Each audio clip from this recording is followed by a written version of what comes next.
Morning guys, ngayong araw ay aalis ako. Aalis ako ha. Walang pipigil ha. Yan, sapatos ako. Actually, pupunta ako ng sa Coral Street sa Tondo. Itatry ko dun puntahan yung nagba-viral ngayon na monoko. Yung para siyang chicken pastil. Pero, ano siya, mix ng baboy at saka baka. So, hopefully, it's 10:15.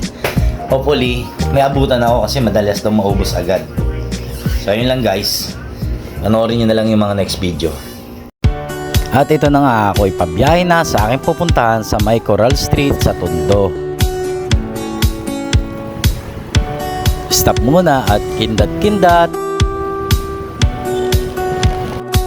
At ito'y malapit na ako sa Divisoria. At ito nga ay patawid na ako na Abad Santos at Tutuban Mall na nga itong area na to.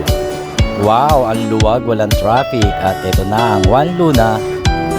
At sa wakas narating ko na rin ang Coral Street at pupuntahan ko na si ate na may tindang pagkain na masarap daw. Kaso guys, etong balita, malungkot, sarado siya, o kita nyo. Sayang, hindi ako maabot. So anyway, talagang ganon. Bye bye.